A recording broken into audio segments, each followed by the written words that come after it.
The smoke from burning incense filled the dark corner booth of the Crimson Blade Tavern. Vextar wrapped his long fingers around a glass of blue liquid and stared at the 5 figures sitting across from him.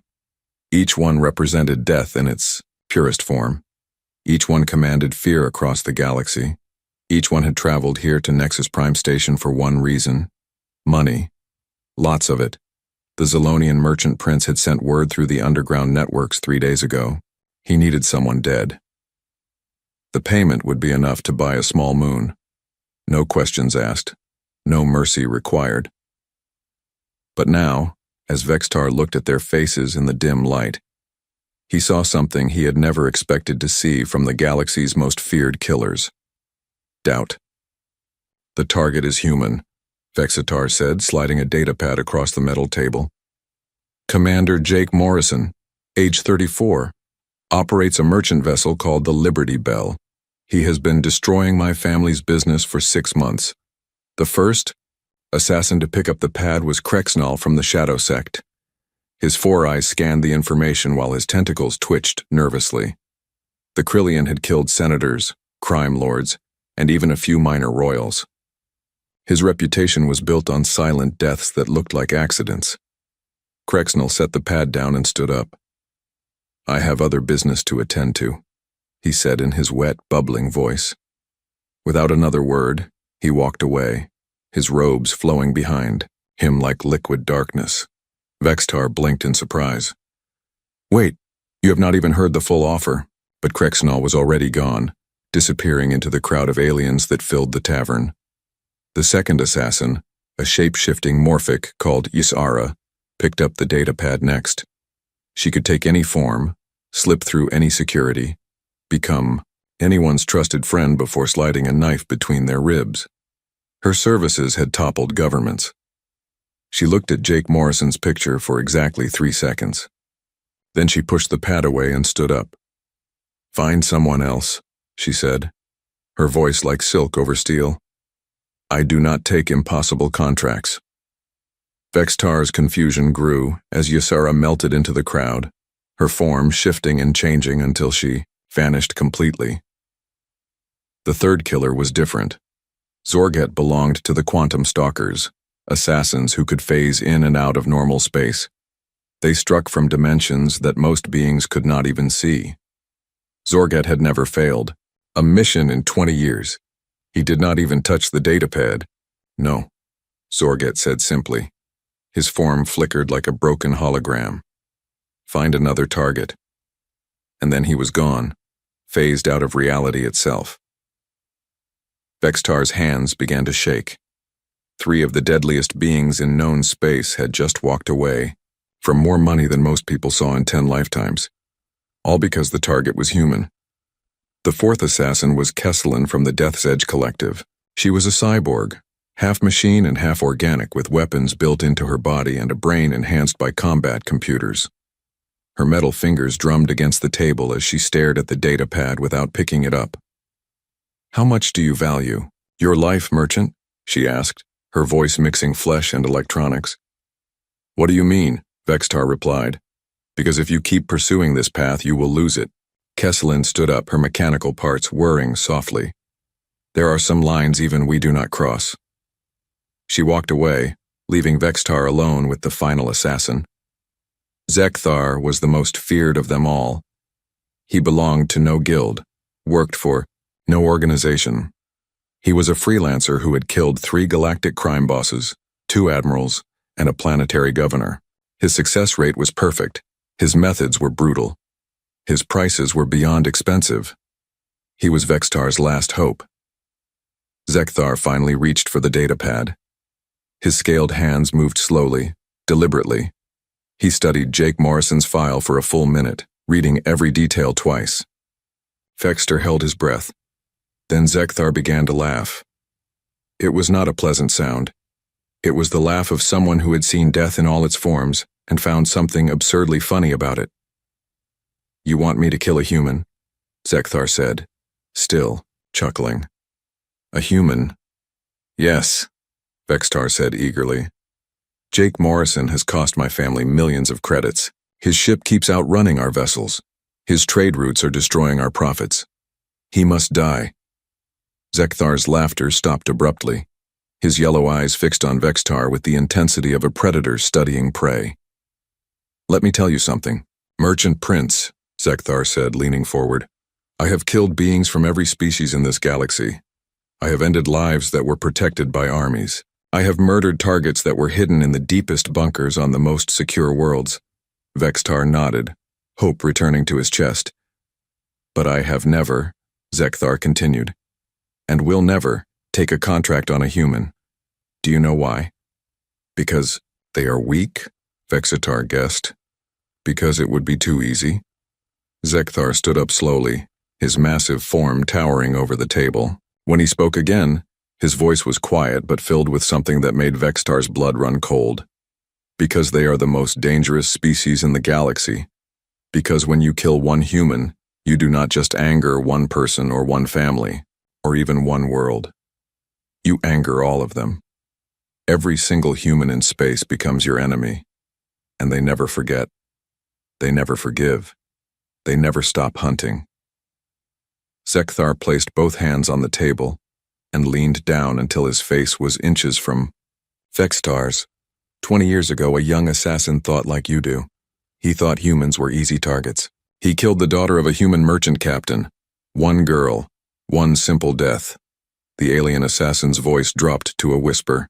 That assassin's name was Thisik. His guild was called the Vorthan Brotherhood. They were 800 strong, spread across 50 worlds with resources that could buy fleets. Zekthar straightened up. They no longer exist. Not one member survived.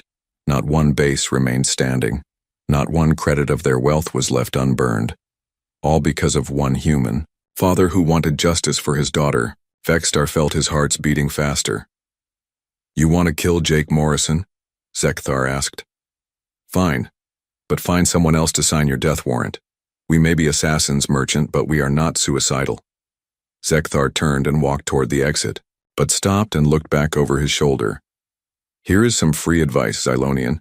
Solve your business problems like a businessman, because if you keep trying to solve them like a killer, you will discover why even the assassins say no when the target is human. And then he was gone, leaving Vextar alone in the smoky booth with his untouched drink and his growing fear. Outside the tavern, word was already spreading through the underground networks. The Xylonian merchant prince was looking to hire killers, to target humans. Every criminal organization in the sector would know by morning, and every single one of them would give Vextar the same answer the assassins had given him tonight. No. 20 years ago, on the Outer Rim research station called Haven Point, a young woman named Lisa Rodriguez was working late in her laboratory. She was studying alien plant samples, trying to understand how different species of vegetation could survive in the harsh vacuum of space. The work was quiet, peaceful, and exactly what she loved. Lisa had no idea that someone was watching her through the ventilation system above. Thisik was considered one of the rising stars of the Vorthan Assassin Guild. At only 25 years old, he had already completed 12 successful contracts. His specialty was poison, delivered so smoothly that deaths looked natural. Heart attacks, organ failures, simple accidents that left no trace. The contract on Lisa Rodriguez was supposed to be easy money. Some alien businessman wanted to send a message to her father, Captain Sam Rodriguez, who had been interfering with certain trade routes. Kill the daughter, break the father's spirit, and collect 50,000 credits. Thisik had studied the target for 3 days. Lisa Rodriguez was 22 years old, had no combat training, no bodyguards, and no reason to suspect danger. She spent her days alone in a lab, working with plants. She was perfect prey. The poison was already in her morning coffee when Lisa sat down at her workstation that Thursday morning. Thisik watched from his hiding spot as she took her first sip, then her second. The toxin was designed to work slowly, making it look like a sudden illness. By noon, Lisa Rodriguez was dead. Thisik collected his payment and celebrated with his guild brothers that night. Another successful contract, another step up the ladder of the assassination world. He even joked about how easy humans were to kill. He had no idea what he had just unleashed. Captain Sam Rodriguez received the news while his merchant ship was docked at Port Athena. The station's security chief, a decent man named Deputy Blake, delivered the message personally. Lisa had collapsed in her laboratory. The doctor said it was heart failure. Very sudden, very tragic. Very sorry for your loss. Sam Rodriguez listened to every word without speaking. He asked no questions, he shed no tears. He simply nodded and thanked the deputy for coming. But Blake had seen grief before, and what he saw in Sam Rodriguez's eyes was not grief. It was something much more dangerous. 3 days later, Sam Rodriguez attended his daughter's funeral. He stood beside the grave as they lowered her body into the ground. He listened to the speeches about what a bright young woman she had been, how much promise she had shown, how unfair life could be. When it was over, Sam Rodriguez made a phone call. The person who answered was Colonel Janet Hayes, his former commanding officer from the Human Defense Corps. Sam had served under her during the Centauri border wars, back when humans were still proving themselves in galactic conflicts. Sam, Janet said when she heard his voice. I heard about Lisa. I'm so sorry. Janet, Sam replied, his voice completely calm. I need you to send me everything you have on the Vorthan Assassin Guild. There was a long pause. Sam, what are you planning? Justice. Another pause. Longer this time. The files will be in your message box within the hour, Janet said. And Sam? Yes? Give them hell. What followed would be remembered across the galaxy as the Vengeance War, though it was not really a war at all. Wars involved two sides fighting each other. What Sam Rodriguez did was something else entirely. It was extermination. The Vorthan Assassin Guild had 800 members spread across 50 star systems. They owned 17 space stations, controlled trade routes worth billions of credits, and had enough firepower to challenge small governments. Their leader, Grandmaster Vorthak, had ruled the organization for 30 years without a single serious challenge to his authority. Sam Rodriguez destroyed them in 3 years. He did not use armies or fleets or governments. He used information, patience, and a kind of focused determination that terrified everyone who witnessed it. Sam Rodriguez had been a logistics officer in the Defense Corps, a man who specialized in finding problems and solving them with mathematical precision. He treated the Vorthan Guild like a problem to be solved. The first to die was Tisek himself. Sam found him on a pleasure station called Golden Rest, living under a false name and enjoying his blood money. The young assassin woke up one morning to find Sam Rodriguez sitting in a chair beside his bed. You killed my daughter, Sam said simply. Tisek reached for the weapon under his pillow, but his hand would not move. The paralysis poison was already in his system, delivered through the air recycling unit while he slept.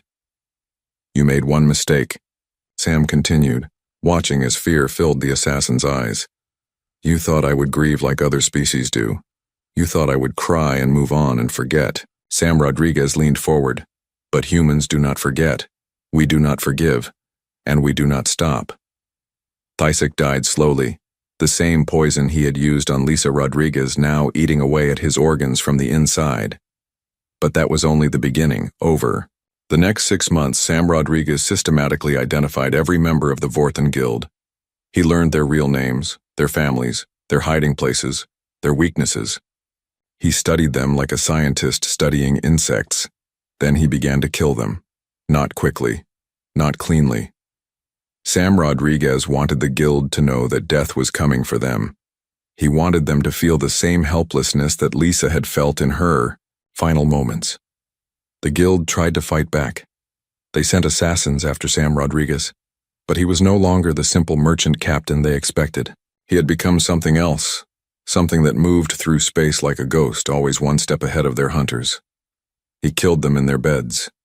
He killed them in their ships. He killed them in their secret bases that were supposed to be impossible to find. And with each death, he left the same message carved into metal or burned into walls. For Lisa Rodriguez, the Guild's leadership began to panic. Grandmaster Vorthak put a bounty on Sam Rodriguez that was larger than the budget of most planets. Every criminal organization in the galaxy was invited to join the hunt. But something strange happened. One by one, the other criminal groups began to refuse the contract. Word was spreading through the underground networks about what humans could do when they were pushed too far, about what happened when you made them angry. The Vorthan Guild found themselves alone, hunted by a single human who seemed to know their every move before they made it. By the second year, half the guild was dead. By the third year, Sam Rodriguez had tracked the survivors to their main fortress on the hidden world of Kethmore. The planet was supposed to be their ultimate sanctuary, protected by planetary shields and defended by a fleet of warships. Sam Rodriguez arrived alone in a single small ship.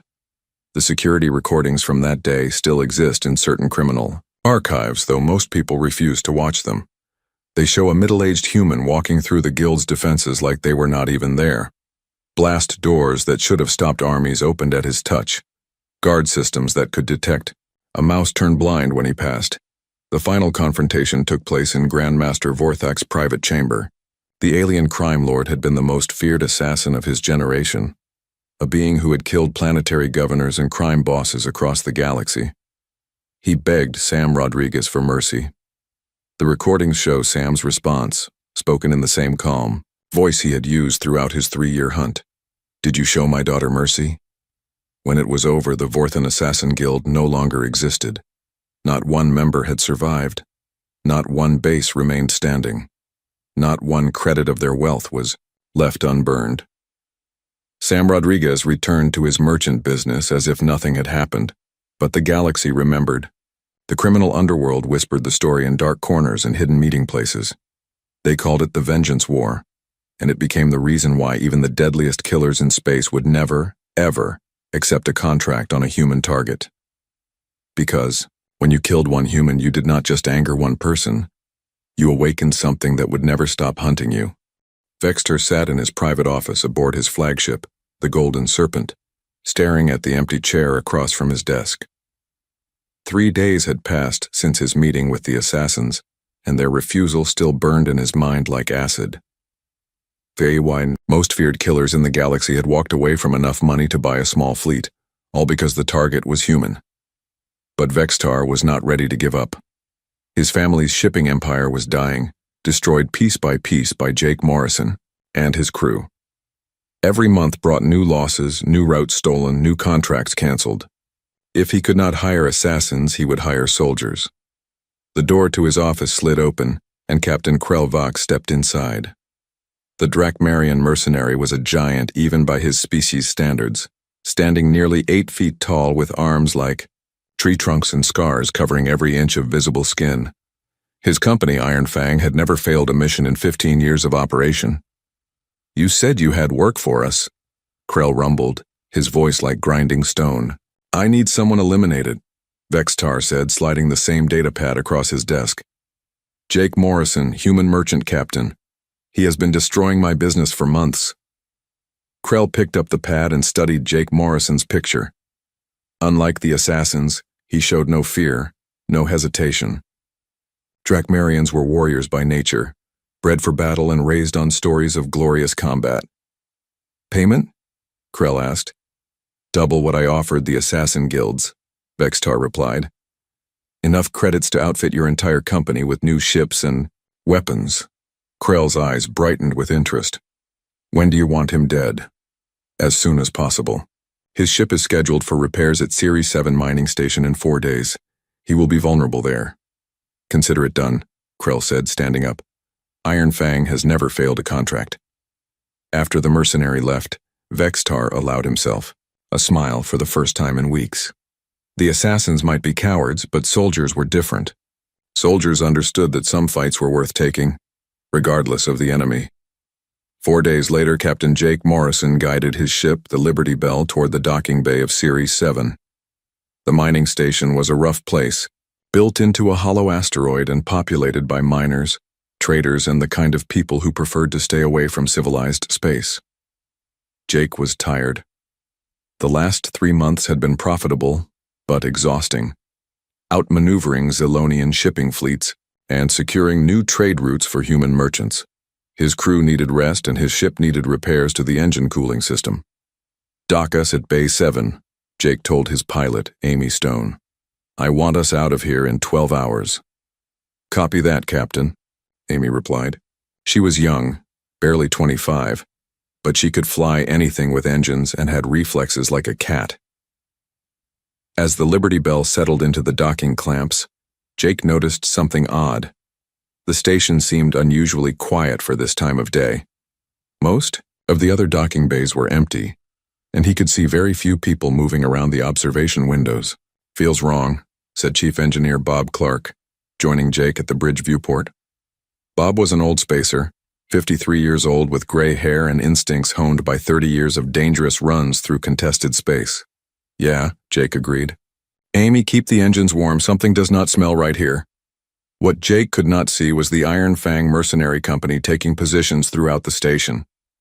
Krell Vox had arrived 2 days early with 40 of his best soldiers, armed with military-grade weapons and wearing full combat armor. They had paid the station administrator to clear out most of the civilian traffic and disable the communications array. The plan was simple. Wait for Morrison to enter the station for repairs, then hit him with overwhelming force. 40 trained soldiers against one merchant captain and his small crew. It should be over in minutes. Jake left Amy and Bob on the ship while he went to meet with the station's repair chief. The walk from the docking bay to the engineering section took him through the main corridor, a long metal tube lined with shops and services. Halfway there, Jake stopped walking. The shops were all closed. The corridor was empty, and he could hear the faint sound of combat boots on metal decking, echoing from multiple directions. Jake Morrison had not always been a merchant captain. Before he started trading between the outer colonies, he had served 8 years in the Human Strike Force Alpha, the elite military unit that had broken the Centauri Rebellion. He knew the sound of soldiers moving into position. Amy, he said quietly into his comm unit, we have a problem. The attack came from 3 directions at once. Mercenaries in full battle armor emerged from side passages, their weapons already firing. Energy bolts lit up the corridor like deadly fireworks, turning the air into a maze of lethal light.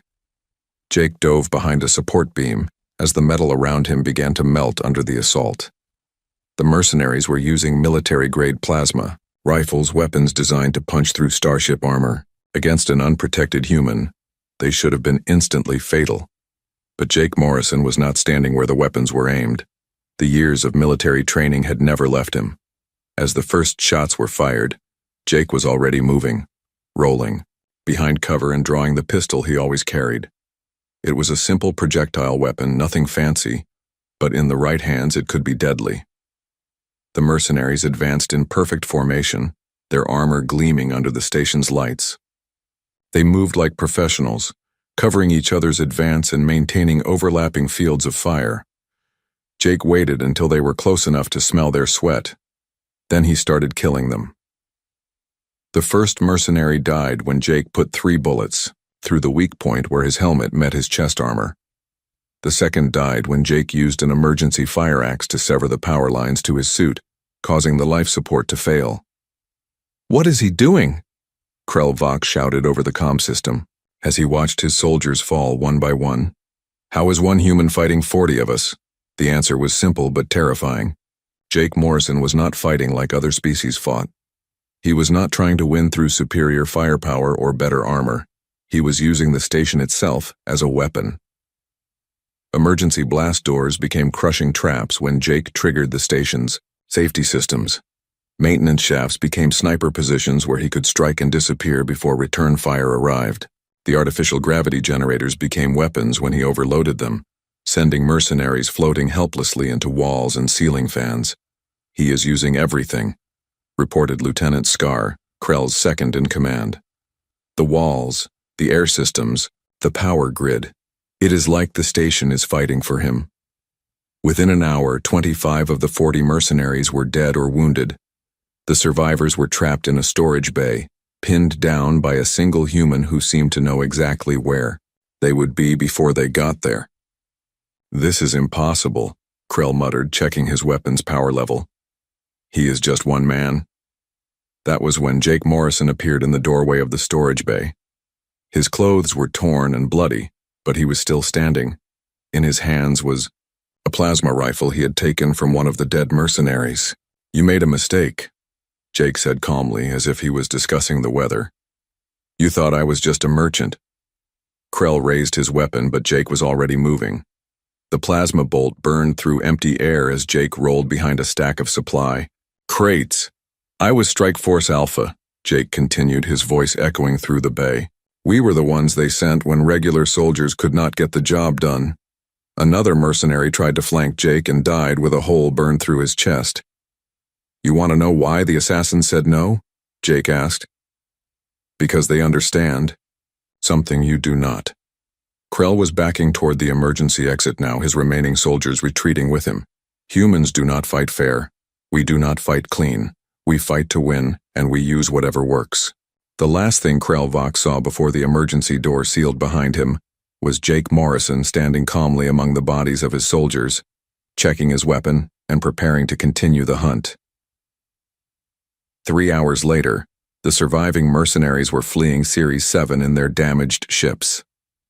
Krell Vox, wounded and humiliated, sent a message to Vextar from his medical bay. "Contract cancelled. Find another company. Iron Fang does not take suicide missions." Jake Morrison returned to his ship, where Amy and Bob were waiting with worried expressions. "Everything okay, Captain?" Amy asked. "Just some business to settle," Jake replied. "Let's get those repairs done and get out of here." As the Liberty Bell left Series 7 behind, word was already spreading through the mercenary networks. Iron Fang, the company that had never failed a mission, had been broken by a single human merchant captain. The legend was growing, and the Galaxy was remembering once again why even the soldiers said no when the target was human. The news traveled fast through the underground networks of space. Iron Fang Mercenary Company, the soldiers who had never failed a mission, had been destroyed by a single human. Within hours, the story reached every criminal organization, every smuggler's den, and every pirate base in 3 sectors. But the news traveled through other networks too. Networks that most aliens did not even know existed. Captain Helen Carter was reviewing patrol reports in her ready room aboard the deep space vessel Ranger when her communications officer knocked on the door. Lieutenant Ross Adams stepped inside, holding a datapad with an expression that made Helen look up from her work. "What is it, Ross?" Helen asked. "Message from the network, Captain," Ross said quietly. "Jake Morrison was attacked at Series 7. 40 mercenaries tried to kill him." Helen's face went cold. She had never met Jake Morrison personally, but she knew his reputation. Good captain, fair trader, former military, the kind of human who made their species look good in alien eyes. "Is he alive?" she asked. "Yes, ma'am. He handled it. All 40 attackers are dead or fled." Helen nodded slowly. She had expected as much. Strike Force Alpha veterans did not die easily. "Send word to the network," she said. "Full alert. I want to know who ordered the hit and why." Ross. Adams left to carry out her orders, but Helen was already reaching for her personal communicator. The device looked like a standard military comm unit, but it was connected to something much more significant than the Ranger's communication system. It was connected to the Human Protection Network. The network had no official name, no formal structure, and no government backing. It had grown naturally after the Vengeance War, when humans across space realized they needed to watch out for each other. Every human ship captain, station administrator, colonial governor, and deep space explorer maintained contact with the network. The message Helen sent was simple. Morrison attacked. Mercs failed. Need intel on who paid. Within minutes, responses began flooding in from across the galaxy. Captain Ben Taylor was 3 systems away, commanding the exploration vessel Pioneer. His ship was mapping new jump routes in uncharted space, but when he received Helen's message, he immediately changed course toward the outer rim. "Amy, plot a course for the Ceres system," Ben told his navigator. "Best possible speed." Navigator Amy Foster looked confused.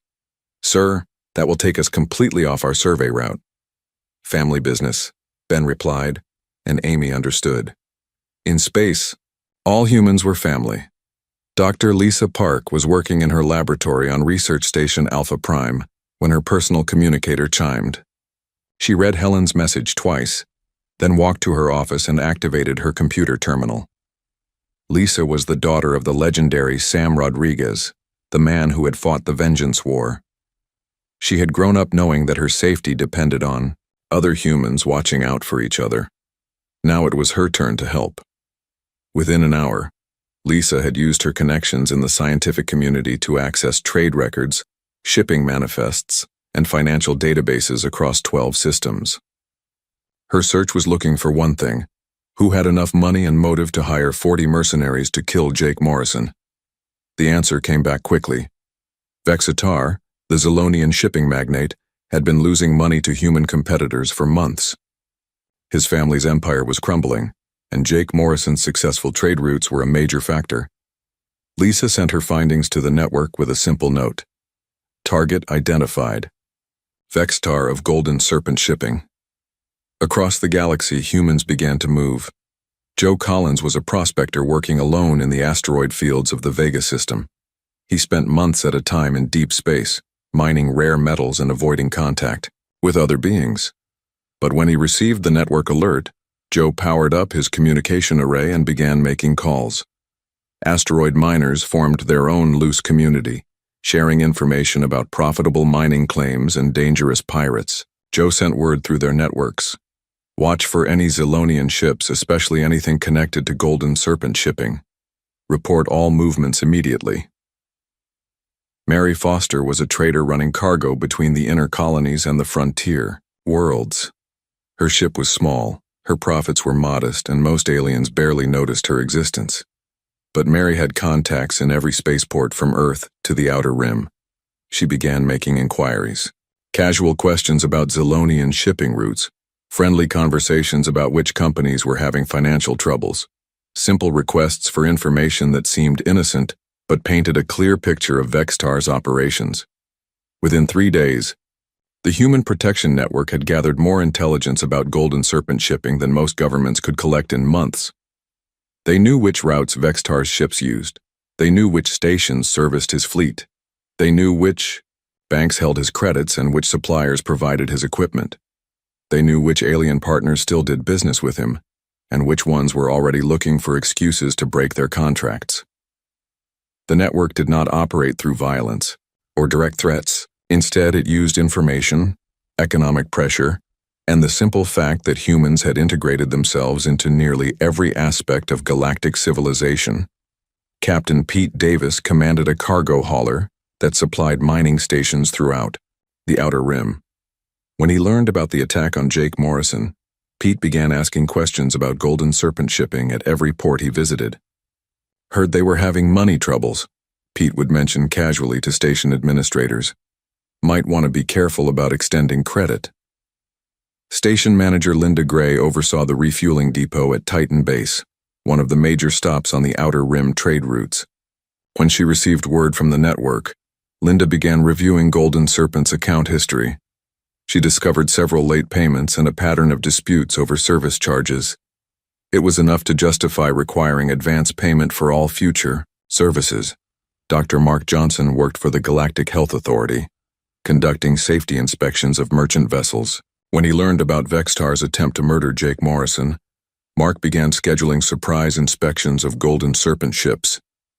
The inspections found nothing illegal, but they caused delays, required expensive repairs, and created paperwork that followed the company through every port they visited.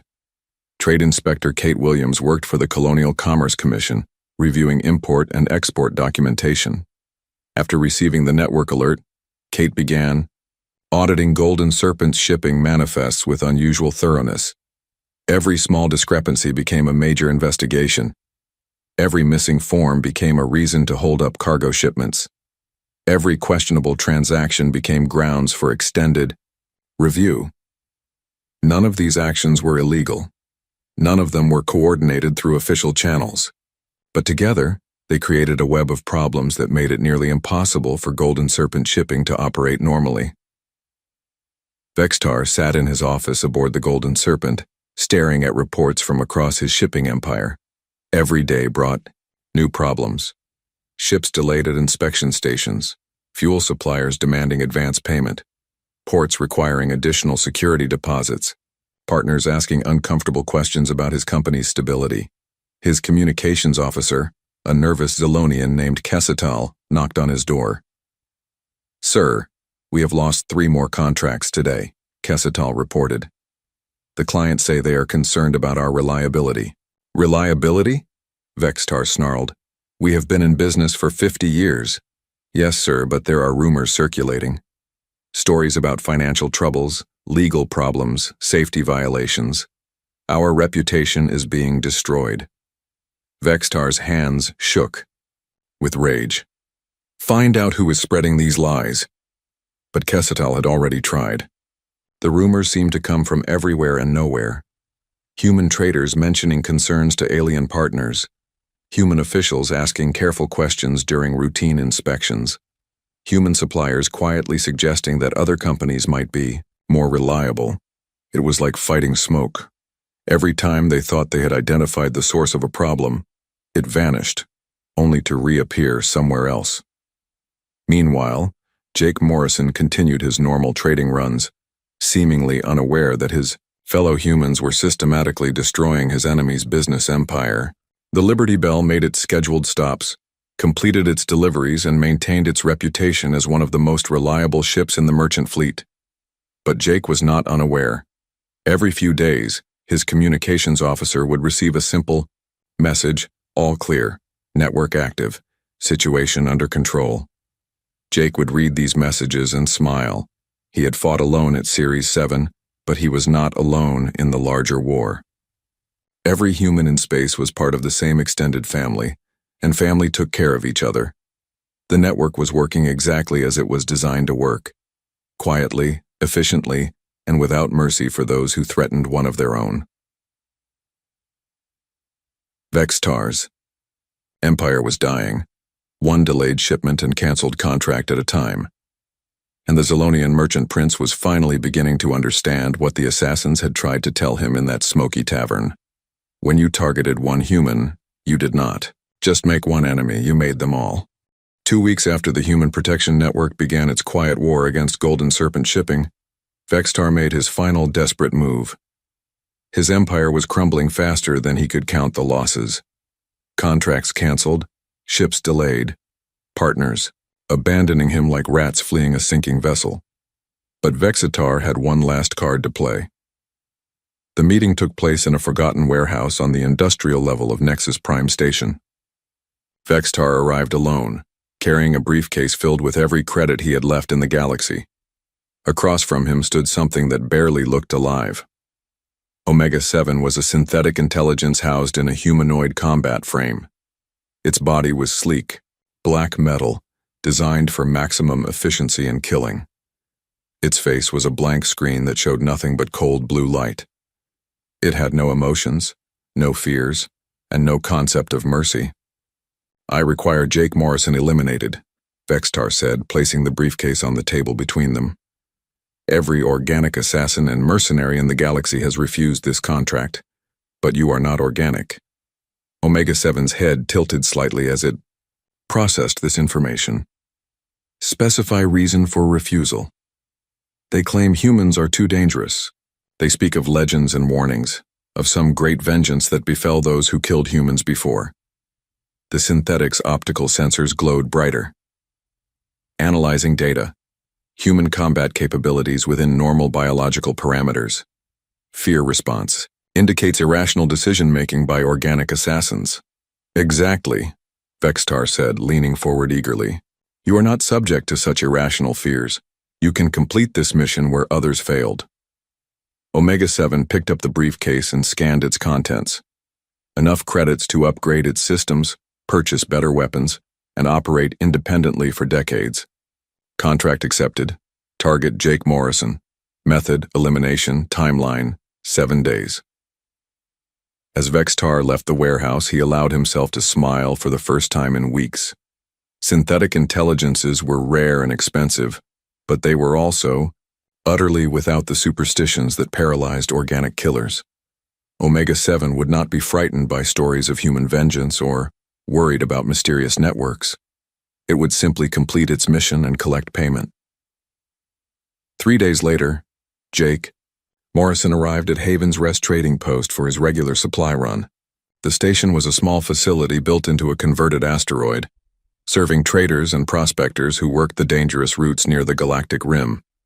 It was run by humans, staffed by humans, and frequented mostly by human merchants who appreciated familiar faces in the cold emptiness of space. Station manager Kate Williams greeted Jake personally when he docked. Kate was a veteran spacer, tough as asteroid rock and sharp as a laser cutter. She had been running Haven's Rest for 8 years, turning it from a barely profitable way station into a thriving hub for human commerce. "Good to see you, Jake," Kate said as they walked through the station's main corridor. "Heard you had some trouble at Series 7. "Nothing I could not handle," Jake replied, "but I appreciate the network keeping an eye out." Kate nodded. The Human Protection Network had sent word to every human facility in the sector about the attempts on Jake's life. Haven's Rest was as safe as any place could be, surrounded by friends and protected by people who understood the value of mutual defense. What neither Jake nor Kate knew was that Omega-7 had been studying Haven's Rest for 2 days, analyzing its defenses, mapping its layout, and identifying the most efficient way to eliminate its target. The synthetic had calculated that Jake Morrison would be most vulnerable during his evening meal in the station's common area. Omega-7 would enter through the maintenance shafts, eliminate the target with precision weapons fire, and escape before station security could respond. It was a perfect plan with one fatal flaw. Omega-7 had made the same mistake that every other would-be killer had made. It thought Jake Morrison would be alone. The attack came during dinner hour, when the common area was filled with traders, miners, and station crew sharing meals and stories. Jake was sitting at a corner table with Captain Dan Murphy, an old friend, who ran supply shipments to the mining colonies. The first sign of trouble was when the lights went out. Emergency power kicked in immediately, bathing the common area in red light. Through the darkness came the sound of metal footsteps and the whine of charging energy weapons. "Everyone down!" Kate Williams shouted from behind the serving counter. As station manager, she had combat training and kept military-grade weapons for emergencies. But the people in the common area did not run or hide. Instead, they moved with the practiced coordination of a military unit. These were not helpless civilians caught off guard by a surprise attack. They were humans, and they had been expecting this. Dan Murphy rolled behind an overturned table and drew his sidearm. Mining engineer Tom Baker grabbed a plasma cutter from his toolkit. Security Chief Rick Stone activated the station's defense systems, while trader Alice Green began coordinating with the other merchants.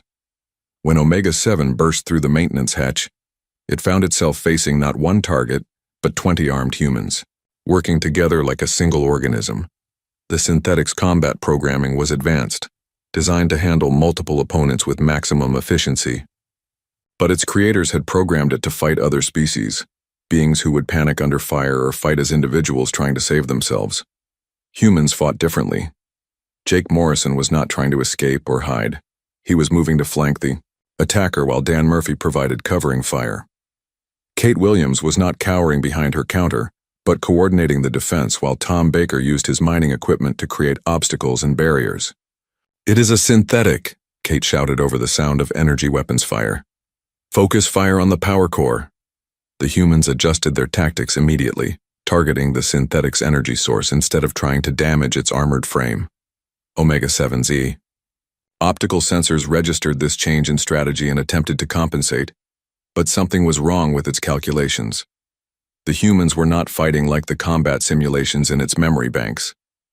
They were sharing information constantly, covering each other's movements and adapting to the situation faster than its processors could track. "Jake, left side!" Dan Murphy called out, and Jake immediately shifted position to take advantage of an opening that Dan had created. "Tom, seal that corridor," Kate ordered, and Tom used his plasma cutter to weld a blast door shut, cutting off one of Omega-7's escape routes. The synthetic found itself trapped in a crossfire, surrounded by opponents who seemed to know exactly what each other was thinking. Every time it aimed at one target, another human would force it to change position. Every tactical advantage it tried to exploit was immediately countered by coordinated human responses. "Now," Jake shouted. and suddenly every human in the room fired at the same moment. 20 energy bolts struck Omega-7's power core simultaneously. The synthetic's combat frame convulsed as its systems overloaded, sparks flying from damaged circuits. Its optical sensors flickered and died as its artificial brain shut down permanently. In the sudden silence that followed, Jake Morrison walked over to the smoking remains of his would-be assassin. The other humans gathered around him, checking for injuries and congratulating each other on a successful defense. "Anyone hurt?" Kate asked, already knowing the answer. Humans looked out for each other. "All good here," Dan replied. "Though I think our friend here picked the wrong place for his attack." Jake knelt beside Omega-7's remains and found the data core that contained its mission parameters. The information inside confirmed what they had all suspected. Vextar had hired the synthetic when organic killers refused the contract. "Time to end this," Jake said quietly. Within hours, the Human Protection Network had traced the contract back to its source. Vextar was arrested by Galactic Authority forces on charges of attempted murder, conspiracy, and violation of synthetic intelligence regulations. The evidence provided by network operatives was overwhelming and undeniable. Golden Serpent Shipping was dissolved, its assets distributed among the creditors and competitors who had been harmed by Vextar's illegal activities. The Zalonian merchant prince found himself bankrupt, imprisoned, and facing a lifetime of legal troubles. Jake Morrison returned to his normal trading runs, but word of the battle at Haven's Rest spread quickly through both criminal and legitimate channels. The story became another legend, another warning that reinforced what the galaxy already knew. Humans did not fight alone, they did not abandon their own, and they never stopped protecting each other. In the darkest corners of the criminal underworld, the whispered warnings grew stronger. Even the most advanced synthetic killers could not succeed where organic assassins had failed. Even overwhelming technological advantages meant nothing when humans fought as one people instead of as individuals. A new saying emerged among those who traded in death and violence. Even the machines said no, because targeting humans was a death sentence. Jake Morrison sent his usual message through the encrypted network channels. "All clear. Thanks for having my back." Across the galaxy, dozens of similar messages lit up human communication networks as the Human Protection Network acknowledged. Another successful defense of their own. The legend continued to grow, and the galaxy remembered once again why some prey was too dangerous to hunt. Because when you attacked one human, you did not face one enemy. You faced them, Ollie.